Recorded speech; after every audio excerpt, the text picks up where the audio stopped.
Sir, BJPയുടെ വളരെ സ്ഥാനങ്ങൾ sir വഹിച്ചിട്ടുണ്ട്. സാറിൻ്റെ ബാല്യകാലം ഒന്ന് അനുസ്മരിക്കാവോ? ബാല്യകാലം പ്രത്യേകിച്ച് അനുസ്മരിക്കാനുള്ള സവിശേഷതകളൊന്നും ഉള്ളതായിട്ട് തോന്നുന്നില്ല. ഒരു ഗ്രാമത്തിൽ, പാലക്കാട് ജില്ലയിലെ ആലത്തൂർ താലൂക്കിൽ പുതുക്കോട് പഞ്ചായത്തിൽ ഓലഞ്ചേരി വീട്ടിൽ ഒരു ഗ്രാമീണ അന്തരീക്ഷത്തിൽ ഒരു കർഷക കുടുംബത്തിലാണ് വളർന്നു വന്നിട്ടുള്ളത്.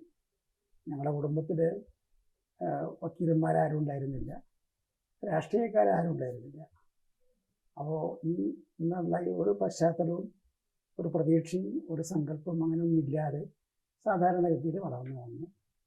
നിയമപഠനത്തിന് ശേഷം പാലക്കാട് പ്രാക്ടീസ് 56 ആരംഭിച്ചപ്പോൾ ഓരോ രാഷ്ട്രീയ പ്രവർത്തനം, പൊതുപ്രവർത്തനം ചെയ്യാനുള്ള ഒരു താല്പര്യം ഉണ്ടായിരുന്നില്ല. പ്രൊഫഷനിൽ വക്കീൽ പണിയിൽ ശ്രദ്ധ മുഴുവൻ കേന്ദ്രീകരിക്കാനായിരുന്നു തീരുമാനിച്ചിരുന്നത്.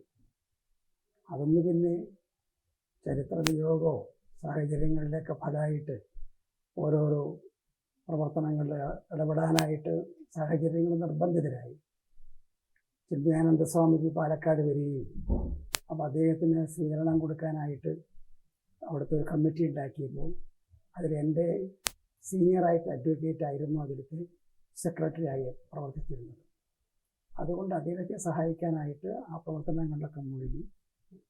ചിന്മയാനന്ദ സ്വാമിജിയുടെ പ്രഭാഷണങ്ങൾ 10 ദിവസം 11 ദിവസം നീണ്ടു നിൽക്കുന്നത് മുഴുവൻ ശ്രവിക്കാനിടയായി. അത് എൻ്റെ കാഴ്ചപ്പാടിലെ ചിന്താഗതിയിൽ ഒരു വലിയ പരിവർത്തനം വരുത്താനായിട്ടുള്ള അത് കളവൊരുക്കിയിട്ടുണ്ട്. അതുവരെയൊക്കെ പത്രമാസികകളിലും ഈ പുരോഗമന സാഹിത്യമൊക്കെ വായിച്ചിട്ടുള്ള ആ പശ്ചാത്തലത്തിൽ ഇതൊക്കെ അന്ധവിശ്വാസമാണ്, യുക്തിക്ക് നിരക്കാത്തതാണ്, അശാസ്ത്രീയമാണ്, നമ്മുടെ പാരമ്പര്യമൊക്കെ നമ്മുടെ നാടിനെ നശിപ്പിക്കാൻ ഇടയായിട്ടുള്ളതാണ്. ഈ വക ധാരണകളൊക്കെ ആയിരുന്നു ഉണ്ടായിരുന്നത്. പക്ഷെ അതിലൊക്കെ തന്നെ അടിമുടി വ്യത്യാസം വരുത്താൻ അദ്ദേഹത്തിൻ്റെ പ്രഭാഷണങ്ങൾ ശ്രവിക്കുക വഴി സാധിച്ചിട്ടുണ്ട്. അപ്പോൾ അങ്ങനെയാണ് അതിൽ താല്പര്യം വന്നത്. അതേ അടുത്ത കാലത്ത് തന്നെയാണ് ശ്രീ മന്നത്ത് പത്മനാഭന് സ്വീകരണം കൊടുക്കാനായിട്ടൊരു ശ്രമം പാലക്കാട് പ്രമുഖ അഭിഭാഷകരൊക്കെ സംഘടിപ്പിച്ചു. അതിലും എൻ്റെ സീനിയർ അഡ്വക്കേറ്റ്സിൻ്റെ മുഖാന്തരം ആ പരിപാടിയിൽ പങ്കെടുക്കാനും ശ്രീ മന്നത്തിൻ്റെ ഒരു പ്രഭാഷണത്തിലുള്ളൊരു പ്രധാന പോയിന്റ് എന്നെ വല്ലാതെ ആകർഷിക്കുകയുണ്ടായി. നമുക്കൊക്കെ വിദ്യാഭ്യാസം കിട്ടുന്നു, നമ്മുടെ സമൂഹത്തിൽ മറ്റു പലർക്കും അതിനുള്ള അവസരം കിട്ടുന്നില്ല. ഈ അവസരം നമുക്ക് കിട്ടുന്നത് സമൂഹത്തിൻ്റെ കൂടി സംഭാവന കൊണ്ടാണ് നമുക്ക് സാധിക്കുന്നത്. അപ്പോൾ വിദ്യാഭ്യാസം കിട്ടിക്കഴിഞ്ഞാൽ നമ്മൾ സമൂഹത്തിൽ നിന്ന് തിരിച്ചു നൽകണം. ആ ഒരു ബാധ്യത, കടബാധ്യതയുണ്ട്. നമുക്കൊരു ചുമതലയുണ്ട് അവരെ സേവിക്കാനായി. ഈ ഒരു ആശയം എന്നെ വല്ലാതെ ആകർഷിക്കുകയുണ്ടായി. അങ്ങനെയാണ് ഇവിടെ പാലക്കാട് NSSൻ്റെ യൂണിറ്റ് സ്ഥാപിക്കാനും അതിൻ്റെ സെക്രട്ടറി ആവാനും ഒക്കെയുള്ള അവസരം ഉണ്ടായത്. അതിനുശേഷമാണ് പിന്നീട് സംഘമായിട്ട് ബന്ധപ്പെടാനും. അന്ന് രാമൻപിള്ള സാറ് ജനസംഘത്തിൻ്റെ മുഴുവൻ സമയ പ്രവർത്തകനായിട്ട് പാലക്കാടുണ്ടായിരുന്നു. അപ്പോൾ അദ്ദേഹത്തെ മുഴുവൻ ചർച്ച ചെയ്യുന്ന അവസരത്തിലാണ് ജനസംഘത്തിൻ്റെ ചില ആശയങ്ങളൊക്കെ മനസ്സിലാക്കാനിടയായത്. പരമേശ്വരിയായിട്ടുള്ള ബന്ധം കൊണ്ട് ചില ക്ലാരിഫിക്കേഷൻസ് വന്നു. അന്ന് ആയിരുന്നു ഈ ലാൻഡ് റിഫോംസിൻ്റെ ബില്ല് 56 ആ കാലഘട്ടത്തിലാണ് ഭൂപരിഷ്കരണ നിയമമൊക്കെ നടപ്പാക്കിയത്. അപ്പോൾ ആ ഭൂപരിഷ്കരണ നിയമത്തിന് പരിഷ്കരണം ആവശ്യമാണ്. പക്ഷേ അതിൻ്റെ ഫലമായിട്ട് ഈ ഇടത്തരക്കാരായിട്ടുള്ള ചെറുകിട ഭൂവുടമകളുണ്ട്. ജീവിതകാലം മുഴുവൻ സമ്പാദിച്ചിട്ടുള്ളതിൻ്റെ അതിനെ ഈ ചെറിയ പാട്ടത്തിന് കിട്ടുന്നതായിട്ടുള്ള, അതിനെ മാത്രം ആശ്രയിച്ച് ജീവിക്കുന്നതായിട്ടുള്ള കുറേ ആൾക്കാർ, അവരുടെ കുറേ പ്രശ്നങ്ങൾ, ചെറുകിട കൃഷിക്കാരുടെ പ്രശ്നങ്ങൾ, ഇതൊക്കെ ഏറ്റെടുത്തിട്ട് ചില സമരങ്ങളും പരിപാടികളൊക്കെ ചെയ്യാൻ വേണ്ടിയിട്ടില്ല. അങ്ങനെയാണ് ദീനദയാൽ ഉപാധ്യായായിട്ട് ജനസംഘത്തിൻ്റെ അഖിലേന്ത്യാ സെക്രട്ടറി ദീനദയാൽ ഉപാധ്യായായിട്ട് കാണാനും അദ്ദേഹത്തിനെ പരിചയപ്പെടാനുള്ള അവസരം ഉണ്ടായി പാലക്കാട്. അദ്ദേഹം വന്ന അവസരത്തിൽ അപ്പോൾ അദ്ദേഹത്തിൻ്റെ ആശയങ്ങൾ എന്നെ വല്ലാതെ ആകർഷിച്ചു. അപ്പോൾ ആ കാലഘട്ടത്തിലായിരുന്നു ഈ ഒരു പ്രശസ്തമായിട്ടുള്ളൊരു കൃതി പുറത്തു വന്നത്. ഒട്ടേറെ കമ്മ്യൂണിസ്റ്റ് ആശയങ്ങളിൽ ആകൃഷ്ടരായിരുന്ന കുറേ ചിന്തകന്മാർ കമ്മ്യൂണിസം നടപ്പിൽ വന്ന അതിൻ്റെ അനുഭവത്തിൻ്റെ വെളിച്ചത്തിൽ അവരൊരു പുനഃചിന്തനം ചെയ്തിട്ട് അവർ ഒരു പുസ്തകം എഴുതി, ദി ഗോഡ് ദാറ്റ് ഫെയിൽഡ്. ഞങ്ങൾ പ്രതീക്ഷിച്ചിട്ടുള്ള സങ്കല്പങ്ങളൊക്കെ മിഥ്യയായിരുന്നു, അതൊന്നും ശരിയല്ല എന്ന് ബോധ്യമായിരുന്നു. വളരെ പ്രശസ്തരായിട്ടുള്ള സ്റ്റീഫൻ സ്പെൻഡർ തുടങ്ങിയിട്ടുള്ള ആൾക്കാരൊക്കെ അടങ്ങുന്നതായിട്ടാണ്. അപ്പോൾ ആ കാലഘട്ടത്തിൽ പലരും ചൂണ്ടിക്കാണിച്ചു, ഭാരതത്തിൽ വിവേകാനന്ദ സ്വാമികൾ ചൂണ്ടിക്കാണിച്ച പോലെ ഭാരതത്തിൻ്റെ തനിമ ഭാരതത്തിൻ്റെ ആധ്യാത്മികതയാണ്. ആധ്യാത്മികതയിൽ ഊന്നി നിന്നുകൊണ്ട് മാത്രമേ ഈ നമ്മുടെ നാട്ടിലെ ഏത് സാമൂഹ്യ രാഷ്ട്രീയ പ്രവർത്തനത്തിലും മൗലികമായിട്ടുള്ള മാറ്റങ്ങൾ ഉണ്ടാക്കാൻ സാധിക്കുള്ളൂ, ജനങ്ങൾ ഉൾക്കൊള്ളാൻ തയ്യാറാവുള്ളൂ. ഈ ഒരു പാഠം അതിലുണ്ടായിരുന്നു. അപ്പം അങ്ങനെ അത്രയും പ്രാധാന്യമുള്ള ഈ ആധ്യാത്മികതയെ പൂർണ്ണമായിട്ടും തിരസ്കരിക്കുന്ന ഒരു ചിന്താഗതിയാണ് കമ്മ്യൂണിസ്റ്റ് ചിന്താഗതി. അത് കേവല ഭൗതികതയിൽ മാത്രം ആധാരമാക്കിക്കൊണ്ടുള്ള ചിന്താഗതി. അപ്പോൾ അത് തീർച്ചയായിട്ടും നമ്മുടെ നാട്ടിൽ ഭാരതത്തിന് ഒരു മൗലികമായിട്ടുള്ള പരിവർത്തനം വരുത്താൻ, രാജ്യവ്യാപകമായിട്ട് ജനങ്ങളെ സ്വാധീനിക്കാൻ അതിന് സാധ്യമല്ല എന്ന് മനസ്സിലായിട്ട്, എന്നാൽ കോൺഗ്രസിൻ്റെതായിട്ടുള്ള പ്രവർത്തനം അധികാരത്തിൽ വന്ന് കുറച്ച് കാലമായി, ഒരു 10 കൊല്ലം കഴിഞ്ഞു. അഴിമതിയുടെയും അവരുടെ പ്രവർത്തന രംഗത്ത് വിവിധ മേഖലകളിലുള്ള പരാജയങ്ങളും ജനങ്ങൾക്കുണ്ടായിരുന്ന പ്രതീക്ഷകളൊക്കെ അറ്റ ഒരു സാഹചര്യവും ഗാന്ധിജിയുടെ ആശയങ്ങൾ എന്നൊക്കെ അകന്നു പോവുകയും ചെയ്ത അവസരത്തിൽ ഇത് രണ്ടും കോൺഗ്രസിൻ്റെ ഇനി വലിയ പ്രതീക്ഷ വെച്ചിട്ടിരുന്നിട്ട് കാര്യമില്ല എന്നൊരു ചിന്താഗതി. കമ്മ്യൂണിസ്റ്റ് ആശയമല്ല ബദൽ, അതിന് ഈ ഒരു മൗലികമായിട്ടുള്ള വൈകല്യമുണ്ട് എന്നുള്ള സാഹചര്യത്തിൽ ചിന്തിക്കുന്നുകൊണ്ടിരിക്കുന്ന അവസരത്തിലാണ് ഇന്ത്യ രാജ്യമായിട്ട് ബന്ധപ്പെട്ട് അദ്ദേഹം ഈ ഭാരതത്തിൽ രാഷ്ട്രീയ പ്രവർത്തനം എന്ന് വെച്ചാൽ ധാർമ്മിക പ്രവർത്തനത്തിൻ്റെ ഒരു ഭാഗം മാത്രമാണ്. ധാർമ്മികതയാണ് മൗലികം. അപ്പോൾ ധർമ്മരാജ്യം എന്നുള്ള സങ്കല്പമാണ് ഭാരതത്തിന് ചിരപുരാതനായിട്ടുള്ള രാഷ്ട്രീയ സാമൂഹ്യ രംഗത്തുള്ള ഐഡിയൽ. അതിൻ്റെ ഒരു ഉത്തമ മാതൃകയാണ് ഗാന്ധിജി പറഞ്ഞിട്ടുള്ള രാമരാജ്യം. പക്ഷെ ശാസ്ത്രീയമായിട്ട് ധർമ്മം നിലനിൽക്കുന്ന, ശക്തിപ്പെടുത്തുന്ന, ധർമ്മത്തിൻ്റെ ആധാരത്തിലുള്ള ഒരു വ്യവസ്ഥിതി മാത്രമേ രാജ്യത്തിന് ആത്യന്തികമായിട്ട് ഗുണം ചെയ്യുന്നൊരു സങ്കല്പം. അപ്പോൾ ആ ആശയം ഉയർത്തിപ്പിടിക്കുന്ന നമ്മുടെ ചതുർവിധ പുരുഷാർത്ഥങ്ങൾ എന്നുള്ള പരമ്പരാഗത ചിന്താഗതി ഉണ്ടല്ലോ, മനുഷ്യൻ്റെ 4 വിധത്തിലുള്ള ആവശ്യങ്ങളൊക്കെ, ധർമ്മ, അർത്ഥ, കാമ, മോക്ഷം എന്നൊക്കെ. അപ്പോൾ അതും കൂടി ഇണക്കിക്കൊണ്ടുള്ള ഒരു ചിന്താഗതിയായിരുന്നു, ഒരു പുതിയൊരു കാഴ്ചപ്പാടായിരുന്നു ദീൻദയാൽ ഉപാധ്യായ അവതരിപ്പിച്ചത് സാമൂഹ്യ രംഗത്ത്. അത് വളരെ ആകർഷകമായിട്ട് തോന്നി. അങ്ങനെയാണ് രാഷ്ട്രീയത്തിൽ മുൻകൂട്ടി കണക്ക് കൂട്ടി പ്രതീക്ഷിച്ചിട്ട് വന്നതല്ല. നാട്ടിൽ അച്ഛനോ അമ്മയോ അല്ലെങ്കിൽ ഞാൻ വിവാഹം കഴിച്ച സ്ഥലത്തോ അല്ലെങ്കിൽ ബന്ധുക്കാരെങ്കിലും രാഷ്ട്രീയത്തിൻ്റെ പേരിലല്ല. എൻ്റെ ഓരോരോ ജീവിതത്തിലെ അനുഭവങ്ങളുടെ വെളിച്ചത്തിൽ ഉള്ള വിലയിരുത്തിൽ നിന്ന് ഉരുത്തിരിഞ്ഞു വന്നിട്ടുള്ള ഒരു ചുറ്റുപാടിലാണ് രാഷ്ട്രീയ പ്രവർത്തനത്തിന് ഇടപെടാൻ കാരണം. അങ്ങനെയാണ് 62-ൽ രാഷ്ട്രീയത്തിൽ ഭാരതീയ ജനസംഘത്തിൽ ചേർന്നത്. സാറേ, അടിയന്തരാവസ്ഥ കാലത്ത് ഒരു 19 മാസം സാർ ജയിൽവാസം അനുഷ്ഠിക്കേണ്ടായി വന്നു. ഈ ആ സമയത്ത് ഉണ്ടായ അനുഭവം എന്തായിരുന്നു? എനിക്ക് ഈ അടിയന്തരാവസ്ഥ ഇപ്പോൾ നല്ലതായി അന്ന് തള്ളി പറഞ്ഞിട്ടുണ്ട്, ഇന്നും അത് തന്നെയാണോ? തീർച്ചയായിട്ടും അടിയന്തരാവസ്ഥ അന്ന് നടപ്പാക്കിയ ആൾക്കാർ തന്നെ പിന്നീട് തെറ്റുപറ്റി എന്നവർക്ക് പറയേണ്ടി വന്നിട്ടുണ്ട്. ശ്രീമതി ഇന്ദിരാഗാന്ധി പോലും അത് പറയേണ്ടായിട്ടുണ്ട്. അങ്ങനെ ഒരു ആവശ്യം അന്ന് സപ്പോർട്ട് ചെയ്തിട്ടുള്ള പല ആൾക്കാർക്കും തെറ്റാണെന്ന് പിന്നീട് ബോധ്യം വന്നു. അന്ന് അതിനെ വളരെ പിന്തുണച്ചിരുന്ന ആൾക്കാരായിരുന്നു CPI-കാർ, കോൺഗ്രസിൻ്റെ കൂടെ നിന്നുകൊണ്ട്. അവരും പിന്നീട് അവർക്ക് ബോധ്യമായി അത് ചരിത്രപരമായിട്ട് ഒരു തെറ്റായിട്ടുള്ള നീക്കമാണെന്നുള്ള കാര്യം. അന്ന് അത് വളരെ വിചിത്രമായ സാഹചര്യമായിരുന്നു.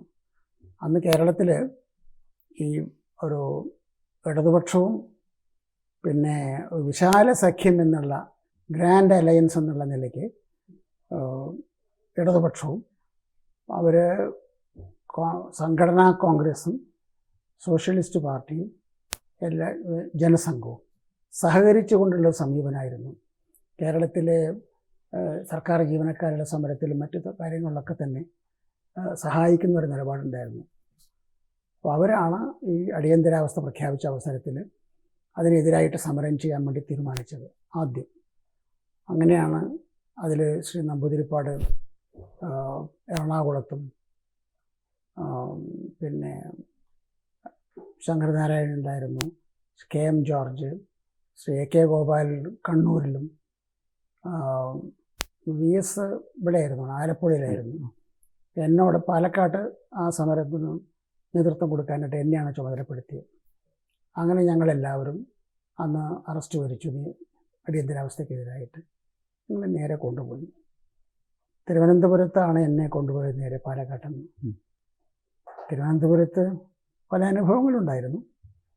എനിക്ക് എൻ്റെ സഹപ്രവർത്തകന്മാർ കുറേ ആൾക്കാരെ കൊണ്ടുവന്നിട്ട് അവർ B ക്ലാസ്സിൽ C ക്ലാസ്സിലായിരുന്നു. അപ്പോൾ അവരോടൊപ്പം താമസിക്കാനാണ് ഞാൻ ആഗ്രഹിച്ചത്. ഞങ്ങൾ എഴുതി കൊടുക്കുകയും ചെയ്തു. പക്ഷേ അത് സമ്മതിച്ചില്ല.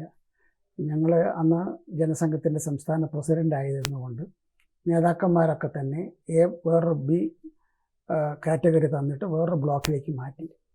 അന്ന് നമ്പൂതിരിപ്പാടുണ്ടായിരുന്നു, AK ഗോപാലനുണ്ടായിരുന്നു, ശിവരാമഭാരതി ഉണ്ടായിരുന്നു, ശ്രീ MP മന്മഥൻ സാർ ഉണ്ടായിരുന്നു. ഞങ്ങളെല്ലാവരും ഒരു K ശങ്കരനാരായണൻ ഉണ്ടായിരുന്നു. ഞങ്ങളെല്ലാവരും തിരുവനന്തപുരം ജയിലിൽ ഒരു ബ്ലോക്കിലായിരുന്നു. പല ആൾക്കാരെയും പരിചയപ്പെടാനും സാധിക്കുകയുണ്ടായി. അന്ന് സമരം ചെയ്ത് കൊണ്ടുവന്നിട്ടുള്ള നക്സലൈറ്റ്സ്, തീവ്രവാദികളായിട്ടുള്ള ആൾക്കാരുണ്ടായിരുന്നു. അവരോട് എനിക്ക് കാണാൻ സാധിച്ചു, നമ്മുടെ കമ്മ്യൂണിസ്റ്റ് സുഹൃത്തുക്കൾ CPMകാർ അവർക്ക് ഇവരായിട്ട് സംസാരിക്കുക പോലും തയ്യാറുണ്ടായിരുന്നില്ല. നേരെ മറിച്ച് ഞങ്ങൾ ജനസംഘത്തിൻ്റെ ആൾക്കാർ, ഞങ്ങൾ 2 വിഭാഗക്കാരായിട്ടും നല്ല സൗഹൃദമായിരുന്നു. അവർക്ക് ഞങ്ങളോടും ഞങ്ങൾക്ക് അവരോടും ഒരേപോലെ തന്നെ മതിപ്പും സ്നേഹവും ഉണ്ടായിരുന്നു. ഇതൊരു എനിക്ക് വിചിത്ര ഒരു അനുഭവമായിട്ട് തോന്നി. 2 പേരും കമ്മ്യൂണിസ്റ്റ് ആശയങ്ങൾ ഉൾക്കൊള്ളുന്നവരാണ്. പക്ഷേ അവർ തമ്മിൽ പരസ്പരം സംസാരിക്കുകയോ ബന്ധപ്പെടുകയോ ചെയ്യില്ല. ഇതിന് പക്ഷേ ഞങ്ങളായിട്ട് സംസാരിക്കുന്നതിന് വിഷമമുണ്ടായിരുന്നില്ല. അങ്ങനെ ഒരു സാഹചര്യമായിരുന്നു. അപ്പോൾ 6 മാസത്തോളം തിരുവനന്തപുരം ജയിലിൽ കിടന്നു. പിന്നീടുള്ള ഒരു കൊല്ലം വിയ്യൂർ ജയിലിൽ, തൃശ്ശൂർ വിയ്യൂർ ജയിലിലായിരുന്നു. അവിടെ ശ്രീ അരങ്ങൽ ശ്രീധരൻ, നമ്മുടെ MM ലോറൻസ് സാറ്, രവീന്ദ്രനാഥ് തുടങ്ങിയിട്ടുള്ള ആൾക്കാരൊക്കെ അവിടെ ഉണ്ടായിരുന്നു. ജീവിതത്തിൽ പല അനുഭവങ്ങളുണ്ടായിരുന്നു അതിൽ. അതിനെപ്പറ്റി പഠിക്കാനായിട്ടുള്ള രാഷ്ട്രീയ ചേരിതിരിവിന് അതീതമായിട്ട് നിൽക്കുന്നതായിട്ടുള്ളൊരു സൗഹൃദവും പരിചയപ്പെടലും പരസ്പരം ബന്ധം ഉണ്ടാക്കുന്നതിനുള്ള സഹായമായിരുന്നു. അതിന് പുറത്ത് വന്നിട്ടാണ് പിന്നീട് രാഷ്ട്രീയം സാഹചര്യങ്ങളൊക്കെ പിന്നെ മാറി വന്നല്ലോ. ഇപ്പോൾ പിന്നെ CPM എല്ലാം ഇപ്പോൾ ഒന്നിച്ചിട്ട് വരുന്നൊരു സാഹചര്യം വന്നു കഴിഞ്ഞു. അപ്പോൾ ഞാൻ പറഞ്ഞു, രാഷ്ട്രീയത്തിൽ വന്നത് തന്നെ യാദർച്ഛികമായിട്ടുള്ള സാഹചര്യത്തിലാണ്. അതുപോലെ പിന്നീട് MP ആയതും ഇതേമാതിരി ഒരു യാദർച്ഛികമായിരുന്നു. കേരളത്തിൽ നിന്ന് ഒരു ജനസംഘത്തിൻ്റെ ആൾക്ക് ഇവിടെ നിലനിൽക്കുന്ന മുന്നണി രാഷ്ട്രീയത്തിൻ്റെ സംവിധാനത്തിൽ ഒന്നുകിൽ കോൺഗ്രസ് മുന്നണി അല്ലെങ്കിൽ കമ്മ്യൂണിസ്റ്റ് മുന്നണി, ഇതാണ് കേരള രാഷ്ട്രീയത്തിൻ്റെ ആത്യന്തികമായിട്ടുള്ള ചേരിതിരിവ്. അപ്പോൾ അതിനിടയിൽ ഒറ്റയ്ക്ക് നിന്നൊരു കക്ഷിക്ക് ജയിക്കാനായിട്ടുള്ള വിഷമമാണ് ഞങ്ങൾ അനുഭവിക്കുന്നത്. അപ്പോൾ ഈ പശ്ചാത്തലത്തിലാണ് ജയിക്കാൻ സാധിക്കാതെ വന്നുകൊണ്ടിരിക്കുന്നത്. പിന്നെ നേതാക്കന്മാർ വിലയിരുത്തി കേരളത്തിൻ്റെ പ്രത്യേകമായിട്ടുള്ള സാഹചര്യങ്ങളൊക്കെ പാർലമെൻറ്റിൽ ഉന്നയിക്കേണ്ടത് ആവശ്യമാണ്. അതിനാരെങ്കിലും ഇവിടുന്ന് കൊണ്ടുവരേണ്ടത് വളരെ ആവശ്യമാണ്. തിരഞ്ഞെടുത്ത് വരാൻ സാധ്യമല്ല. അങ്ങനെയാണ് രാജ്യസഭയിലേക്ക് ജനസംഘത്തിന് സ്വാധീനമുള്ള മധ്യപ്രദേശിൽ നിന്നോ UP നിന്നോ എവിടെ നിന്നെങ്കിലും ഒരാളെ രാജ്യസഭയിൽ കൊണ്ടുവരാൻ തീരുമാനിച്ചത്. അപ്പോൾ ഞങ്ങൾ ജനസംഘത്തിൻ്റെ അന്ന് ഞാനായിരുന്നു പ്രസിഡൻറ്റ്. പിന്നെ രാഷ്ട്രീയ RSSൻ്റെ സംസ്ഥാനത്തെ നേതാവായിരുന്നത് അന്ന് പ്രാന്തപ്രചാരകരായിട്ട് ഹരിയേട്ടനായിരുന്നു. അപ്പോൾ ഞങ്ങൾ തമ്മിൽ ആലോചിച്ചിട്ട് തീരുമാനിച്ചു, നമുക്ക് കേരളത്തിൽ നിന്ന് ഒരാൾ പാർലമെൻറ്റിൽ രാജ്യസഭയിൽ കൊണ്ടുവരണം. അങ്ങനെ ഞങ്ങൾ 2 പേരും കൂടി സജസ്റ്റ് ചെയ്തിട്ട് റെക്കമെൻഡ് ചെയ്ത് അയച്ചത് ശ്രീ P പരമേശ്വരനായിരുന്നു. 2 പേർക്കും തൃപ്തികരായിരുന്നു. പക്ഷേ അത് കേന്ദ്ര നേതൃത്വം ആവശ്യപ്പെട്ടിട്ടും പരമേശ്വരജി ആ സ്ഥാനം ഏറ്റെടുക്കാൻ തയ്യാറായില്ല. എനിക്ക് ഇത് വേണ്ട, ഞാൻ രാഷ്ട്രീയത്തിൽ നിന്ന് മാറി നിന്നുകൊണ്ടുള്ള സാംസ്കാരിക പ്രവർത്തനങ്ങളിൽ അതിലാണ് താല്പര്യമുള്ളത്, വരാൻ തയ്യാറില്ല എന്ന് പരമേശ്വരജി പിന്നെ സജസ്റ്റ് ചെയ്തിട്ടാണ് എന്നെ അയക്കാൻ വേണ്ടി തീരുമാനിച്ചത്. അങ്ങനെയാണ് രാത്രി വിളിച്ചു പറഞ്ഞത്. ഒരു ദിവസം കിടന്നുറങ്ങുമ്പോൾ രാജഗോപാൽ, അന്ന് ഡോക്ടർ മുരളി മനോഹർ ജോഷി ആയിരുന്നു പാർട്ടിയുടെ പ്രസിഡന്റ്, ഒരു ദിവസം രാത്രി വിളിച്ചു പറഞ്ഞു, നിങ്ങളെ രാജ്യസഭയിലേക്ക് അയക്കാൻ തീരുമാനിച്ചു, ഉടനെ തന്നെ അതിൻ്റെ വേണ്ടതായിട്ടുള്ള തയ്യാറെടുപ്പ് ചെയ്യണം. അതൊരു സർപ്രൈസായിരുന്നു അത്. അപ്പോൾ അതൊരു യാദർച്ഛ്യമാണ്, നമ്മുടെ പ്രതീക്ഷയായിട്ട് ഉണ്ടായതല്ല. അത് മധ്യപ്രദേശിൽ നിന്ന് 2 പ്രാവശ്യം 54 MLA-മാരുടെ ഫസ്റ്റ് പ്രിഫറൻസ് വോട്ടിൻ്റെ കിട്ടിയാലേ ജയിക്കാൻ സാധിക്കും രാജ്യസഭയിലേക്ക് മധ്യപ്രദേശിൽ നിന്ന്. അങ്ങനെ MP ആയിട്ട് 12 കൊല്ലം ഉണ്ടായി. അത് നമ്മൾ പ്രതീക്ഷിച്ചതല്ല, ഒരു പ്രതീക്ഷയും ഉണ്ടായിരുന്നില്ല, അതിനുവേണ്ടി ശ്രമിച്ചതുമില്ല, അതിനു വേണ്ടിയിട്ട് ആഗ്രഹിച്ചതുമല്ല. പക്ഷേ വന്നു ചേർന്നു. പിന്നീട് 99 അങ്ങനെ ഇരിക്കുന്ന അവസരത്തിലാണ് വാജ്പേയിക്ക് ഭൂരിപക്ഷം നേതൃത്വം നൽകുന്നതായിട്ടുള്ള NDAക്ക് ഭൂരിപക്ഷം ഉണ്ടായ ഒരു സാഹചര്യം വന്നു. അപ്പോൾ എല്ലാ ഭാഗത്തുനിന്നും എല്ലാ സംസ്ഥാനങ്ങളിൽ നിന്നും പ്രാതിനിധ്യം ഉണ്ടാവണമെന്ന് ആഗ്രഹം ഉണ്ടായിരുന്നു. അപ്പോൾ കേരളത്തിൽ നിന്ന് ആരുമില്ല. ഇവിടുന്ന് അയച്ചിട്ടുള്ള ആൾക്കാർ മുഴുവൻ വാജ്പേയി ഗവൺമെൻറ്റിനെ എതിർക്കുന്നവരാണ്. അപ്പോൾ അനുകൂലിക്കുന്ന ആരെങ്കിലും വേണ്ടേ മന്ത്രിസഭയിലുണ്ടാവാൻ. അങ്ങനെയാണ് എന്നെ മധ്യപ്രദേശിലെ MP ആയിട്ടുള്ള എന്നെ കൊണ്ടുപോയിട്ട് രാജ്യസഭ മന്ത്രിയായത്. അപ്പോൾ അതും നമ്മൾ കണക്ക് കൂട്ടൽ പെടാത്ത, പ്രതീക്ഷിക്കാത്ത ഒരു സാഹചര്യം വന്നു ചേർന്നതാണ്. ഈ കേരളത്തിൽ നിന്നുള്ള ഇപ്പം പറയണ്ടായി BJPയിൽ നിന്ന് ഒരു മന്ത്രി പോലും, ഒരു MP പോലും ഉണ്ടായില്ല, ഒരു MLA പോലും ഉണ്ടായിട്ടില്ല. എന്നിട്ടും കേന്ദ്രത്തിൽ മധ്യപ്രദേശിൽ നിന്നും ഭോപ്പാലിൽ നിന്നും താങ്കളെ MP ആക്കി, കേന്ദ്ര സഹമന്ത്രിയാക്കി, റെയിൽവേയുടെയും പ്രതിരോധത്തിൻ്റെയും സഹമന്ത്രിയായിരുന്നു. ആ സമയങ്ങളിൽ കേരളത്തിൽ നിന്നും ഒരു നിസ്തുലമായ ഒരു പിന്തുണ ഈ കേന്ദ്രമന്ത്രിക്ക് എന്ന നിലയിൽ ലഭിച്ചിരുന്നു. രാഷ്ട്രീയമായിട്ട് കേരളത്തിൽ നിന്നുള്ള 20 MP-മാർ രാജ്യസഭയിലുള്ള 9 പേരും ലോക്സഭയിലുള്ള 20 പേരും ഞങ്ങളെ എതിർക്കുന്നവരാണ്. അപ്പോൾ നിരന്തര എതിർപ്പായിരുന്നു. ഞാൻ ഓർക്കുന്നു, രാജ്യസഭയിൽ പാർലമെൻറ്റിൽ റെയിൽവേ ബഡ്ജറ്റ് അവതരിപ്പിക്കാൻ വേണ്ടി തീരുമാനിച്ച അവസരത്തിൽ സാധാരണ ഉള്ള പതിവ് എങ്ങനെയാണെന്ന് വെച്ചാൽ ബഡ്ജറ്റ് അവതരിപ്പിച്ച ശേഷം ഉടനെ തന്നെ കേരളത്തിൽ നിന്നുള്ള MP-മാർ കേരളത്തിനെ അവഗണിച്ചു എന്ന് പറയുന്ന ബഹളം കൂട്ടുന്ന ഒരു കീഴ്വഴക്കമാണ് സ്ഥിരമായിട്ട് അവിടെ നടക്കാറുള്ളതെന്നാണ് നമുക്ക് എല്ലാവർക്കും അറിയുന്നതാണ്. നമ്മുടെ ഈ പ്രാവശ്യവും ആ സമയത്തും തയ്യാറായിരുന്നു. പക്ഷേ ബഡ്ജറ്റ് വന്ന അവസരത്തിലാണ് കേരളത്തിന് മുമ്പ് ഒരിക്കലും കിട്ടാത്ത രീതിയിലുള്ള കൂടുതൽ തീവണ്ടികളും കൂടുതൽ അലൊക്കേഷൻസും പിന്നെ കേരളത്തിന് ഒട്ടേറെ റെയിൽവേ മേൽപ്പാലങ്ങളും പുതിയ വണ്ടികളും അങ്ങനെ അവർ പ്രതീക്ഷിക്കുന്നതിനേക്കാൾ കൂടുതൽ കേരളത്തിന് കിട്ടിയത്. അപ്പോൾ അതുകൊണ്ട് സമരം ഈ ബഹളം കൂട്ടാൻ വേണ്ടി പാർലമെൻറ്റിൽ തയ്യാറായിരുന്ന ആൾക്കാർ നിശബ്ദരായിരിക്കുകയും ഉടനെ തന്നെ വന്ന് എന്നെ കൺഗ്രാജുലേറ്റ് ചെയ്യുകയും ചെയ്തു. പരസ്യമായിട്ടല്ല. അപ്പോൾ ആ അനുഭവം ഉണ്ടായിട്ടുണ്ട്. സഹായം ഉണ്ടായിട്ടില്ല, അതിനെ എതിർക്കുന്ന ഒരു സാഹചര്യം ഉണ്ടായത്. അപ്പോൾ ഞാനിവിടെ വന്ന് ഇപ്പോൾ കേരളത്തെ തിരുവനന്തപുരത്ത് ഒരു ഹൈക്കോടതി ബെഞ്ച് ഉണ്ടാക്കുന്നതിന് വേണ്ടിയിട്ട് എന്താണ് ചെയ്യാൻ സാധിക്കുക, അതിനുവേണ്ടി സംസ്ഥാന ഗവൺമെൻറ്റിനെ കൊണ്ട് ഇവിടുന്ന് ഹൈക്കോടതി ചീഫ് ജസ്റ്റിസിൻ്റെ കൺസൾട്ട് ചെയ്തിട്ട് റെക്കമെൻഡേഷൻസ് അയക്കാനും, കാരണം ഇവരാണ് അതിൻ്റെ ചിലവൊക്കെ വഹിക്കേണ്ടത്, സംസ്ഥാന ഗവൺമെൻറ്റാണ്. അപ്പോൾ അതിനെ പറ്റിയിട്ടൊക്കെ ഞാൻ പറയുന്ന അവസരത്തിൽ അന്നത്തെ മുഖ്യമന്ത്രിയായിരുന്ന ശ്രീ നയനാർ അദ്ദേഹത്തിൻ്റെ സഹജമായ രീതിയിൽ പറയും, ഓൻ പോയിട്ട് മധ്യപ്രദേശിൻ്റെ കാര്യം നോക്കട്ടെ, അവിടുത്തെ ഭോപ്പാലത്തിൻ്റെ കാര്യം നോക്കട്ടെ, എന്തിനാ കേരളത്തിൻ്റെ കാര്യം. അതെ, മറ്റുള്ളവർ പറഞ്ഞു ഇവിടെ ഒരാളുണ്ട് കേന്ദ്രത്തിൻ്റെ മന്ത്രിയാണ്, പക്ഷെ കേരളത്തിൽ തെക്ക് വടക്ക് നടക്കുകയാണ് പണി എന്ന് പരിഹസിക്കുന്ന രീതിയിലായിരുന്നു. പക്ഷേ പലതും ചെയ്യാൻ വേണ്ടി സാധിച്ചു എന്നുള്ള സംതൃപ്തിയുണ്ട്. എല്ലാവരും പിന്നീട് അത് അംഗീകരിക്കുന്നുണ്ട്. ഇപ്പോൾ പലരും കേരളത്തിൽ നിന്ന് ഇപ്പോൾ രാജേട്ടൻ ഡൽഹിയിലുണ്ടെങ്കിൽ രാഷ്ട്രീയ ഭേദമന്യേ ഇപ്പോൾ കോൺഗ്രസ് ആയാലും ഇടതുപക്ഷത്തിലെ ആളുകളായാലും പ്രവർത്തകരായാലും നേതാക്കളായാലും രാജേട്ടൻ കേന്ദ്രമന്ത്രിയായിരുന്ന സമയത്ത് ഡൽഹിയിൽ വന്ന് എല്ലാ സഹായം കേന്ദ്രം ചെയ്തു കൊടുത്തിട്ടുണ്ട്. അത് കേരളത്തിലുള്ള ഇന്ത്യയിൽ തന്നെ ഇപ്പോൾ പാവപ്പെട്ട ആൾക്കാർക്ക് ഇപ്പോൾ ഹാർട്ട് ഓപ്പറേഷൻ ചെയ്യണം, അല്ലെങ്കിൽ ലങ് മാറ്റണം, ഇങ്ങനെയുള്ളതിനൊക്കെ വളരെ കോസ്റ്റ്ലി ഓപ്പറേഷൻസാണ്. ഇത് പാവങ്ങൾക്ക് സാധിക്കില്ല. ഇതിനു വേണ്ടി പ്രൈം മിനിസ്റ്റേഴ്സ് റിലീഫ് ഫണ്ട് എന്ന് പണം കൊടുക്കുന്നൊരു ഏർപ്പാടുണ്ട്. അത് MP-മാർ റെക്കമെൻഡ് ചെയ്താലാണ് അത് കൊടുക്കാറുള്ളത്. എന്നാൽ അന്ന് ഞാൻ അവിടെ ഉണ്ടായിരുന്ന അവസരത്തിൽ ഏറ്റവും കൂടുതൽ ഈ കേരളത്തിലെ MP-മാർക്ക് കേരളത്തിൽ നിന്നുള്ള രോഗികൾക്ക് ഇങ്ങനെ സഹായധനം വാങ്ങിക്കൊടുത്തിട്ടുള്ള ഏറ്റവും കൂടുതൽ ഞാനാണ് കൊടുത്തിട്ടുള്ളത്. 2 കോടി രൂപ കൊടുത്തിട്ടുള്ളത് ഒരാൾക്കാർക്കായിട്ട്. അത് എല്ലാ ജില്ലയിലും എല്ലാ മതക്കാരും എല്ലാ പാർട്ടിക്കാരും ഉണ്ടാകും.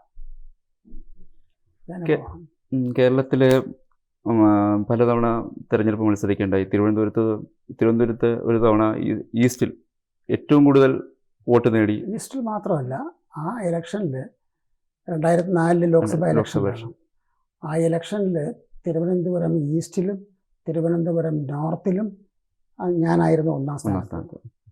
തിരുവനന്തപുരത്ത് കോർപ്പറേഷൻ്റെ അകത്ത് ഏറ്റവും കൂടുതൽ വോട്ട് കിട്ടിയിരുന്ന അന്ന് BJP. പക്ഷേ റൂറൽ ഏരിയയിലാണ് നമുക്ക് പിന്നോട്ട് പോയത്. കഴിഞ്ഞ തെരഞ്ഞെടുപ്പ് കഴിഞ്ഞപ്പോൾ ഒരു പ്രസ്താവന നടത്തേണ്ട, അതായത് ഇനി തെരഞ്ഞെടുപ്പുകളിൽ നിന്നും വിട്ടു നിൽക്കുക എന്നുള്ള ഒരു ഇത് ഇപ്പോഴും അതിൽ ഉറച്ചു നിൽക്കുന്നുണ്ടോ? തെരഞ്ഞെടുപ്പിൽ നിൽക്കാൻ എനിക്ക് താല്പര്യമില്ല. പിന്നീട് ഒരു ഇലക്ഷനിൽ മത്സരിക്കേണ്ടി വന്നു ഇവിടെ പാലക്കാട്. അത് പാർട്ടി പ്രസിഡന്റ് അന്നത്തെ പാലക്കാട്ട് നടന്ന റാലിയിൽ അദ്ദേഹം ഓപ്പണായിട്ട് എന്നോടും ആരോടും ചോദിക്കാതെ പെട്ടെന്ന് അപ്രതീക്ഷിതമായിട്ട് അദ്ദേഹം പ്രഖ്യാപിക്കുകയും ചെയ്തു, അടുത്ത തെരഞ്ഞെടുപ്പിൽ പാലക്കാട്ട് നിന്ന് രാജഗോപാലൻ മത്സരിക്കുന്ന പബ്ലിക് അനൗൺസ്മെന്റ് ചെയ്തു.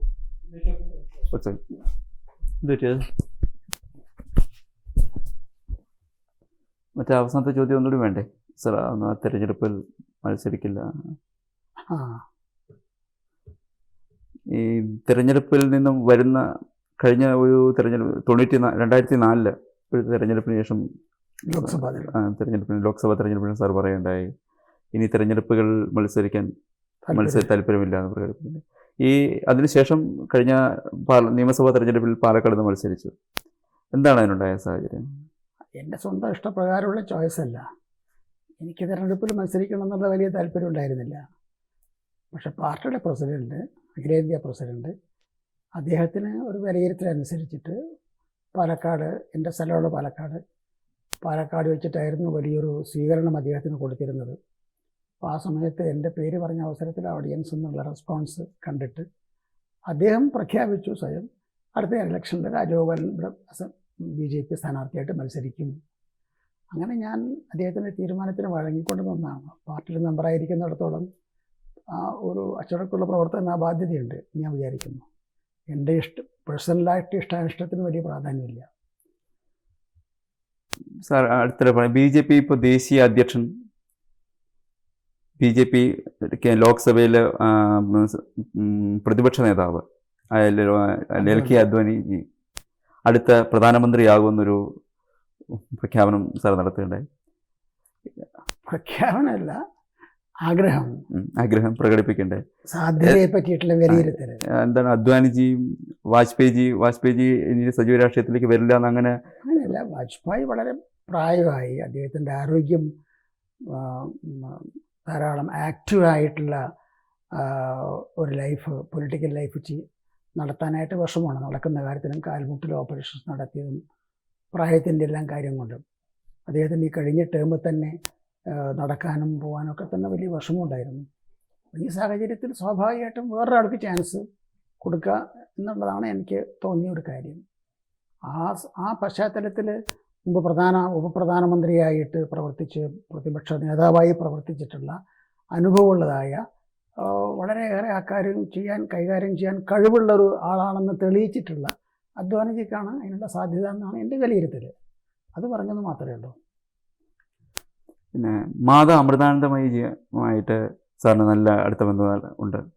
എന്താ അമൃതാനന്ദമയിയുമായിട്ടുള്ള ഈ അടുപ്പത്തിന് കാരണം? അമ്മ എൻ്റെ ഗുരുവാണ്. ഞാൻ അമ്മയെന്നാണ് മന്ത്രദീക്ഷ സ്വീകരിച്ചിട്ടുള്ളത്. അമ്മ 86 മുതൽക്ക് അമ്മയായിട്ട് അടുത്ത് ഇടപഴകി, അമ്മയായിട്ട് അമ്മയുടെ ഒട്ടേറെ പരിപാടികളിലും അമ്മയുടെ പല കൃതികളും പരിപാടികളിലുമൊക്കെ പങ്കെടുക്കാനൊക്കെ സാധിച്ച് അതിനെ പറ്റിയിട്ട് വിലയിരുത്തി 5-6 കൊല്ലം ക്ലോസായിട്ട് വാച്ച് ചെയ്ത ശേഷം ആണ് ഞാൻ അമ്മയെ എൻ്റെ ആത്മീയ ഗുരുവായിട്ട് ഞാൻ സ്വീകരിക്കുകയും മന്ത്രദീക്ഷ സ്വീകരിക്കുകയും ചെയ്തു. അപ്പോൾ നമ്മുടെ സങ്കല്പം അനുസരിച്ചിട്ട് ഗുരുവാണ് നമ്മുടെ എല്ലാം. ഗുരുവിൻ്റെ അനുഗ്രഹമാണ് നമ്മൾ ജീവിതത്തിൽ ഏറ്റവും പ്രധാനപ്പെട്ടതായിട്ട് ഇപ്പോൾ കാണുന്നത്. അതുകൊണ്ട് സ്വാഭാവികമായിട്ടും എൻ്റെ എല്ലാ പ്രവർത്തനങ്ങളെയും ഗൈഡ് ചെയ്യുന്നതും സ്വാധീനിക്കുകയും ചെയ്യുന്നത് അമ്മയാണ്. ഈ രാഷ്ട്രീയ പ്രവർത്തനം ഒരിടയ്ക്ക് സാർ പറയണ്ടേ, ഈ രാഷ്ട്രീയത്തിൽ നിന്ന് വിട്ടു നിൽക്കുകയാണെങ്കിൽ ഇനി മുഴുവൻ സമയം അമ്മയുടെ കീഴിൽ അമ്മയുടെ കൂടെ പ്രവർത്തിക്കാനാണ് ഇനി പോകുന്നതെന്ന് പരാമർശമുണ്ടായി. എന്താ അത് ഇനിയും നടക്കാൻ സാധ്യതയുള്ള കാര്യമാണ്, അതിൽ ഉറച്ചു നിൽക്കുന്നുണ്ട് എപ്പോഴും? എൻ്റെ പേഴ്സണലായിട്ടുള്ള വ്യക്തിപരമായിട്ടുള്ള ഇഷ്ടം ആശ്രമത്തിൽ പോയിരിക്കുക എന്നുള്ളതാണ്. സുഖമായിട്ടുള്ള ശാന്തമായ അന്തരീക്ഷത്തിൽ നമ്മുടെ ആധ്യാത്മിക പ്രവർത്തനങ്ങളായിട്ട് മുന്നോട്ട് പോകുക എന്നുള്ളതാണ്. പക്ഷേ എൻ്റെ കർമ്മരംഗം എന്തായിരിക്കണം, ഞാൻ എന്ത് ചെയ്യണം എന്നുള്ളത് എൻ്റെ ഗുരുവാണ് തീരുമാനിക്കുക. ഗുരു പറയുന്നു, നമ്മളൊരു പ്രവൃത്തി ചെയ്തു വരുന്ന അവസരത്തിൽ ആ പ്രവൃത്തി തന്നെ അതിന് അതിൻ്റേതായിട്ടുള്ള സംഘടനയും ആൾക്കാർക്കൊക്കെ പ്രതീക്ഷയുണ്ട്. അപ്പോൾ അവർ വളർത്തിക്കൊണ്ട് വന്നിട്ടുള്ളതാണ്, അവരോടുള്ള കടപ്പാട് നിർവഹിക്കണം. പിന്നെ അമ്മ ചൂണ്ടിക്കാണിക്കുകയുണ്ടായി, അപ്പോൾ എന്ത് കാര്യം ചെയ്യണോ, ഏത് പ്രവൃത്തി ചെയ്യണോ എന്നുള്ളതല്ല പ്രധാനം, ആ പ്രവൃത്തി ഏത് മനോഭാവത്തിൽ ചെയ്യുന്നു എന്നുള്ളതാണ് പ്രധാനമുള്ളത്. അത് നമ്മുടെ നിസ്സംഗനായിട്ട് അർപ്പിച്ചുകൊണ്ട് ഈശ്വരാർപ്പണമായിട്ട് ചെയ്യുന്നതാണെങ്കിൽ അത് ആശ്രമത്തിൽ നിന്ന് പ്രവർത്തിക്കുന്നതിന് തുല്യം തന്നെയാണ്. അതുകൊണ്ട് നമ്മുടെ ഗൈഡൻസ് സ്വീകരിച്ചുകൊണ്ട് തന്നെയാണ് പ്രവർത്തിക്കുന്നത്. പാർട്ടിയിലേക്ക് തിരിച്ചു വരികയാണെങ്കിൽ BJPയുടെ കഴിഞ്ഞ സംസ്ഥാന അധ്യക്ഷൻ തിരഞ്ഞെടുപ്പ് സമയത്ത് തൃശ്ശൂരിൽ വെച്ചാണ് നടന്നത്. ഈ വേളയിൽ ഒരു BJPയിൽ ഇതുവരെ ഉണ്ടാവാത്ത ഒരു അവസരം, അതായത് മുതിർന്ന നേതാവായ ശ്രീ രാമപിള്ള വിട്ടു നിൽക്കുകയും സാർ ആ യോഗത്തിൽ പങ്കെടുക്കുക പോലും ചെയ്തിട്ടുണ്ടായില്ല. അങ്ങനെ ഞാൻ ആ സമയത്ത് അസുഖമായിട്ട് കിടക്കുകയായിരുന്നു. എനിക്കന്ന് ഡെങ്കു പനി പിടിച്ചിട്ട് ഇവിടെ 4-5 ദിവസം പിന്നെ ഇൻറ്റൻസീവ് കെയർ യൂണിറ്റിലായിരുന്നു മെഡിക്കൽ കോളേജ് ഹോസ്പിറ്റലിൽ. അത് കഴിഞ്ഞ് ഇറങ്ങി വന്നിട്ട് അങ്ങനെ തന്നെ പൂർണ്ണമായിട്ടുള്ള വിശ്രമം, ട്രാവൽ ചെയ്യാൻ പാടില്ല എന്നുള്ള ഡോക്ടറുടെ കർശനമായിട്ടുള്ള നിയന്ത്രണ പ്രകാരം ചെയ്യണം. ഞാൻ പോയിട്ടുണ്ടായിരുന്നില്ല. ശരിയാണ്, ഇതുവരെ ഇല്ലാത്ത ഇങ്ങനെ ഒരു വിഭാഗീയ പ്രവർത്തനം തോന്നിക്കാവുന്ന ഒരു സമീപനമാണ് BJP നേതാക്കൾക്കിടയിൽ ആ സമയത്ത് കണ്ടത്. പ്രകടമായി പറഞ്ഞു കഴിഞ്ഞാൽ RSS BJP എന്നൊരു സ്പ്ലിറ്റ് വരെ ഉണ്ടായി എന്നൊരു സമയമായിരുന്നു അത്. ഇത് BJPക്ക് ഗുണം ചെയ്യും തോന്നുന്നുണ്ടോ? ഇല്ല, ഇത് RSS BJP എന്നുള്ള നിലയ്ക്കുള്ള സ്പ്ലിറ്റ് അല്ല. ഏത് പാർട്ടിയിലും ജനങ്ങൾ കൂട്ടായി പ്രവർത്തിക്കുന്നതായിട്ടുള്ള ഏത് വേദിയിലും അഭിപ്രായ വ്യത്യാസങ്ങളുണ്ടാവും. ഒരു കുടുംബത്തിലുണ്ടാവും. 2 പേര് ഭാര്യയും ഭർത്താവും മാത്രമുള്ള അണുകുടുംബത്തിൽ പോലും അഭിപ്രായ വ്യത്യാസം ഉണ്ടാവും. അതൊക്കെ വളരെ സഹജവും സ്വാഭാവികമായിട്ടുള്ളതാണ്. ആ നിലയ്ക്ക് അതിൻ്റെ കാലം മുന്നോട്ട് പോകുമ്പോൾ അതെല്ലാം പിന്തള്ളപ്പെട്ട് അതിന് ആശയമായിട്ട് മുന്നോട്ട് പോകും. അത് വലിയൊരു മുമ്പും ഒന്നും ഉണ്ടായിട്ടില്ലെന്ന് പറയാൻ സാധ്യമല്ല. പക്ഷേ അതൊന്നും ശ്രദ്ധിക്കപ്പെട്ടില്ല. ഇന്ന് ഭാരതീയ ജനതാ പാർട്ടിയുടെ ഓരോ പ്രവർത്തനങ്ങളും ജനങ്ങൾ നിരീക്ഷിക്കുന്നു, സൂക്ഷ്മമായിട്ട് വീക്ഷിക്കുന്നുണ്ട്. അതുകൊണ്ട് ശ്രദ്ധയപ്പെടുന്നു. പിന്നെ അന്ന് TVയും കാര്യങ്ങളൊന്നും ഇത്രയും ഉണ്ടായിരുന്നില്ലല്ലോ. അപ്പം അതുകൊണ്ട് എല്ലാ കാര്യങ്ങളും TVയിലുമൊക്കെ വരുന്നത് കൊണ്ടും BJP ഇന്നൊരു സെൻട്രൽ സ്റ്റേജിലാണ്. ഇന്ത്യൻ രാഷ്ട്രീയത്തിൽ 2 ധ്രുവങ്ങളാണ്. ഒന്ന് കോൺഗ്രസിൻ്റെ ചുറ്റും നിൽക്കുന്നതായിട്ടുള്ള കമ്മ്യൂണിസ്റ്റുകളും മുസ്ലിം ലീഗ് തുടങ്ങിയിട്ടുള്ള എല്ലാവരും കൂടി ചേർന്നിട്ടുള്ള ഒരു ധ്രുവം. മറുഭാഗത്ത് ഭാരതീയ ജനതാ പാർട്ടിയും അതിന് ചുറ്റും കറങ്ങുന്നതായിട്ടുള്ള വേറെ ചില പാർട്ടികളെല്ലാം കൂടി ചേർന്ന്. അപ്പോൾ ഈ 2 ധ്രുവങ്ങളുടെ എന്നുള്ള നിലയ്ക്കൊരു ധ്രുവീകരണം ഇന്ത്യൻ രാഷ്ട്രീയത്തിൽ വന്നിരിക്കുന്നു. അവർ മൗലിക വ്യത്യാസമില്ലേ? ഈ കേരളത്തിൽ കഴിഞ്ഞ 50 വർഷമായിട്ട് ഇടത് വലത് മുന്നണികളാണ് ഭരിക്കുന്നത്. ഈ 57 EMS സർക്കാർ മുതൽ ഇപ്പോൾ ഭരിക്കുന്ന VS സർക്കാർ വരെ. ഏതെങ്കിലും സാഹചര്യത്തിൽ BJPക്ക് കേരളത്തിൽ ഭരണത്തിൽ വരാൻ സാധിക്കുമെന്ന് തോന്നുന്നുണ്ട്? അതിന് കുറേ സമയം പിടിക്കും. കേരള രാഷ്ട്രീയത്തിൽ ഇപ്പോൾ പറഞ്ഞല്ലോ 57 മുതൽക്ക് ഈ 57 കമ്മ്യൂണിസ്റ്റ് അധികാരത്തിൽ വന്നു. പക്ഷേ 59-ന് ശേഷമാണ് ഈ മുന്നണി സംവിധാനം ഇങ്ങനെ വന്നിട്ടുള്ളത്. ഏതായാലും ഈ അടുത്ത ഏതാണ്ട് അരനൂറ്റാണ്ട് ആയല്ലോ ഇപ്പോൾ ഈ 2 സംവിധാനങ്ങൾ, രണ്ട് പിന്നെ മുന്നണികൾ തമ്മിലുള്ള രാഷ്ട്രീയമായിട്ട് കേരള രാഷ്ട്രീയം ചുരുങ്ങി. പക്ഷെ ഒരു ഗുണം ഉണ്ടായിട്ടുള്ളത്, ഈ 2 മുന്നണികളും തമ്മിൽ മൗലികമായിട്ടുള്ള യാതൊരു വ്യത്യാസമില്ല. അവരാര് ഭരിക്കണം എന്നുള്ള കാര്യത്തിൽ ഒഴിച്ച് മറ്റൊരു കാര്യത്തിലും മൗലികമായിട്ടുള്ള അഭിപ്രായ വ്യത്യാസമില്ല. ഇടതുപക്ഷ മുന്നണി ഭരിക്കുന്ന അവസരത്തിൽ അവരുടെ പല നയങ്ങളും കോൺഗ്രസ്സുകാർ എതിർക്കുന്നു. അതേ നയങ്ങൾ കോൺഗ്രസ് അധികാരത്തിൽ വരുമ്പോൾ ആ നയങ്ങൾ നടപ്പാക്കുന്നു. കമ്മ്യൂണിസ്റ്റുകാർ അതിനെ എതിർക്കുന്നു. ഇവിടെ ഉള്ള അനുഭവങ്ങളാണ്. കമ്മ്യൂണിസ്റ്റുകാർ തന്നെ പ്രതിപക്ഷത്തുണ്ടായിരുന്ന അവസരത്തിൽ ഇവിടെ ADB വായ്പ വാങ്ങുന്ന കാര്യത്തിനെ സംബന്ധിച്ച് എന്തൊരു എതിർപ്പും ബഹളമായിരുന്നു. സ്വാശ്രയ സ്ഥാപനങ്ങൾ കൊണ്ടുവരുന്ന കാര്യത്തെ സംബന്ധിച്ച് എന്തൊരു മാത്രം എതിർപ്പായിരുന്നു. ഇപ്പോൾ അതൊക്കെ അവർ തന്നെ നടപ്പാക്കുന്നുണ്ട്. അപ്പോൾ ഈ ആശയങ്ങൾ, നയപരിപാടികളിൽ ഇവർ രണ്ടുപേരും തമ്മിൽ യാതൊരു വ്യത്യാസവുമില്ല. അതേമാതിരി തന്നെ നോക്കൂ, ഇപ്പോൾ ഹിന്ദുക്കളുടെ കാര്യത്തെ സംബന്ധിച്ചുള്ള ഒരു പ്രത്യേക മതവിഭാഗത്തിൻ്റെ മാത്രം ആരാധനാലയങ്ങൾ പിടിച്ചടക്കി അതിൻ്റെ ഭരണം കൈകാര്യം ചെയ്യുന്ന ഒരു സമ്പ്രദായം ഇവിടെ നിലനിൽക്കുന്നുണ്ട്. അത് ശരിയല്ല. ഒരു മതവിഭാഗത്തിന് മാത്രം ചില അവകാശങ്ങൾ നിഷേധിക്കുന്നു.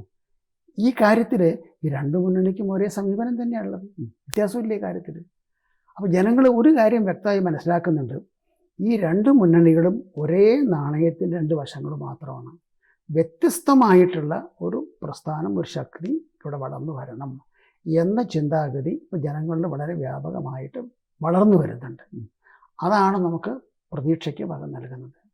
കോൺഗ്രസും കമ്മ്യൂണിസ്റ്റും കേരളത്തിൻ്റെ അതിർത്തി വിട്ട് കഴിഞ്ഞാൽ അവർ പരസ്പരം കൈകോർത്ത് പിടിച്ച് കൂട്ടായിട്ട് കേന്ദ്രത്തിൽ ഭരിക്കുക മാത്രമല്ല ഒരേ നയപരിപാടികൾ ഇവിടെ നടപ്പാക്കുകയും ചെയ്യുന്നു. അപ്പോൾ ഈ ഒരു വ്യത്യാസം വരുന്നുണ്ട് രാഷ്ട്രീയത്തിൽ. ഇതൊന്നും മൗലികമായിട്ട് കേരളത്തിൽ നിന്നൊരു മോചനം ഉണ്ടാവണമെന്നുണ്ടെങ്കിൽ വാസ്തവത്തിൽ ഇതിൻ്റെ ആവശ്യകതയില്ലേ? ഇതുമാതിരി ദൈവം കനിഞ്ഞ് അനുഗ്രഹിച്ച ഒരു സംസ്ഥാനം, ഇന്ത്യയിൽ വേറെ ഏത് സംസ്ഥാനമുള്ളത്? ദൈവത്തിൻ്റെ സ്വന്തം നാട് എന്നുള്ളത് വെറും ഒരു ഭംഗി വാക്കല്ല, യാഥാർത്ഥ്യമാണത്. അത്രയും കനിഞ്ഞനുഗ്രഹിച്ചതാണ് ഇവിടുത്തെ ഭൂമി, ഇവിടുത്തെ കാലവർഷം, ഇവിടുത്തെ മലകൾ, ഇവിടുത്തെ നദികൾ, ഇവിടുത്തെ കടലോരം, ഇവിടുത്തെ ഭൂമിയുടെ സ്വഭാവം, ജനങ്ങളുടെ വിദ്യാഭ്യാസം, സാംസ്കാരിക പാരമ്പര്യം എന്തു മഹത്തായിട്ടുള്ളതാണ്. അതിനെ വേണ്ട രീതിയിൽ പ്രയോജനപ്പെടുത്തിയാൽ എത്ര വലിയ മാറ്റം ഉണ്ടാക്കാൻ സാധിക്കും. മാറ്റം ഉണ്ടാക്കാൻ സാധിക്കുമെന്ന് BJP ഭരിക്കുന്ന ഗുജറാത്തിൽ കാണിച്ചു കൊടുക്കുന്നുണ്ട്. ഇവിടെ കോൺഗ്രസ് ഭരിക്കുമ്പോഴും കമ്മ്യൂണിസ്റ്റുകാർ ഭരിക്കുമ്പോഴും കർഷകർ ആത്മഹത്യ ചെയ്യുന്നു. ഒരു വ്യത്യാസമില്ല ഈ കാര്യത്തിൽ. നേരെ മറിച്ച് ഇതേ സാഹചര്യം നിലനിൽക്കുന്ന അവസരത്തിൽ ഗുജറാത്തിൽ ഒരൊറ്റ കർഷകൻ ആത്മഹത്യ ചെയ്യേണ്ടി വരുന്നില്ല. കർഷകർ കൂടുതൽ മാരുതി കാറുകൾ വാങ്ങുന്നതിൽ അവിടെ മത്സരിക്കുകയാണ്. എന്തുകൊണ്ട് മാറ്റം ഉണ്ടായി? വ്യത്യസ്ത സമീപനമാണ്, വ്യത്യസ്ത കാഴ്ചപ്പാടാണ്. അപ്പോൾ അതുകൊണ്ട് ഈ കാര്യം ജനങ്ങൾ ഇപ്പോൾ കൂടുതൽ അനുഭവത്തിൻ്റെ വെളിച്ചത്തിൽ മനസ്സിലാവുന്നു. ഇപ്പോഴുള്ള പുതിയ വിദ്യാഭ്യാസ രംഗത്ത് ഇപ്പോൾ ചില വ്യവസ്ഥകൾ കൊണ്ടുവന്നിട്ടുണ്ട്. അപ്പോൾ ഈ സ്വാശ്രയ കോളേജുകളുടെ കാര്യത്തിൽ, പ്രൊഫഷണൽ കോളേജുകളുടെ കാര്യത്തിൽ എനിക്ക് മനസ്സിലാവുന്നില്ല. ഈ പ്രൊഫഷണൽ കോളേജസിൻ്റെ കാര്യത്തിൽ അതിൻ്റെ ഉടമസ്ഥൻ്റെ മതം നോക്കിയിട്ട് നിയമം ഉണ്ടാക്കേണ്ട വല്ല കാര്യമുണ്ടോ? അതിൻ്റെ ഉടമസ്ഥൻ ഇന്ന മതക്കാരനാണ്, അതുകൊണ്ട് വേറെ നിയമം വേണം എന്ന് പറയുന്നത് എന്ത് നീതിയാണുള്ളത്? ഒരു സ്ഥാപനം കൊണ്ടുവരുമ്പോൾ ആ സ്ഥാപനത്തിന് ആവശ്യമുള്ള ക്വാളിഫിക്കേഷൻസ് ഉണ്ടോ, ഭൂമിയുണ്ടോ, പണമുണ്ടോ, ടീച്ചേഴ്സ് ഉണ്ടോ, ലൈബ്രറി ഉണ്ടോ, പുസ്തകങ്ങളുണ്ടോ, ബാക്കി എക്യുപ്മെൻറ്റ്സ് ഉണ്ടോ, ഇതെല്ലാം നോക്കേണ്ട കാര്യമുള്ളൂ. അതിൻ്റെ ഉടമസ്ഥൻ്റെ മതം എന്താണോ അതനുസരിച്ച് നിയമങ്ങളൊക്കെ വേറെ. ആ കോളേജുകളിൽ ന്യൂനപക്ഷ പട്ടികജാതി വിഭാഗക്കാർക്ക് റിസർവേഷൻ ഇല്ല. ദീർഘമായ ഒരു രാഷ്ട്രീയ പാരമ്പര്യം തന്നെ സാറിനുണ്ട്, ജീവിതം തന്നെ ഉണ്ട്. എപ്പോഴെങ്കിലും ഇതുവരെ ഉണ്ടായ അനുഭവങ്ങൾ ഒരു കുറിച്ച് വെക്കണമെന്ന് തോന്നിയിട്ടുണ്ടോ? ഒരു ജീവിതകഥ, ആത്മകഥ എഴുതാൻ തുടങ്ങിയിട്ടുണ്ടോ? പല സുഹൃത്തുക്കളും ആവശ്യപ്പെട്ടിട്ടുണ്ട്. പഴയ കാലത്തെ അനുഭവങ്ങളും അതൊക്കെ രേഖപ്പെടുത്തണം, ഒരു കുറിപ്പ് എഴുതണം എന്നുള്ള ഒരു അഭിപ്രായം വന്നിട്ടുണ്ട് പല ഭാഗത്തുനിന്നും.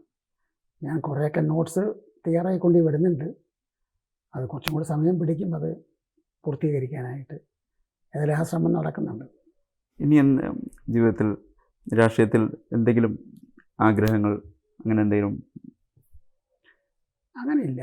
ഇപ്പം എനിക്ക് ഞാൻ വളർന്നു വന്നിട്ടുള്ള ഇപ്പോഴത്തെ സാഹചര്യത്തിൽ എനിക്ക് പ്രതീക്ഷിക്കാവുന്ന അതിനപ്പുറമായിട്ടുള്ളതൊക്കെ ലഭിച്ചു കഴിഞ്ഞിട്ടുണ്ട്. അത് യാതൊരു പ്രതീക്ഷയില്ല. സംതൃപ്തനായിട്ട് കഴിയുന്ന എന്നെക്കൊണ്ട് പ്രസ്ഥാനത്തിനും സംസ്ഥാനത്തിനും എന്തെങ്കിലും ഗുണമുണ്ട് എന്ന് വെച്ചാൽ അത് ചെയ്തുകൊണ്ട് കഴിഞ്ഞുകൂടുക എന്ന് മാത്രമേ ഉള്ളൂ. ഇതൊക്കെ എഴുത്തുപണി ഒരു പുസ്തകം ഈ ഒരു ആത്മകഥയെ സംബന്ധിച്ചിട്ടുള്ളതൊന്നുണ്ട്. പിന്നെ വേറൊരു പൊളിറ്റിക്കൽ സോഷ്യൽ കാര്യങ്ങളെ സംബന്ധിച്ചിട്ടുള്ള ഒരു പുസ്തകം എഴുതണമെന്നുണ്ട്. അപ്പോൾ ആ പ്രവർത്തനങ്ങളിലും അതിനാവശ്യമായിട്ടുള്ള വായനകളിലും ഒക്കെ മുഴുകിയിരിക്കുകയാണ്. ന്യൂസ് ഡെസ്ക് മംഗളം TV.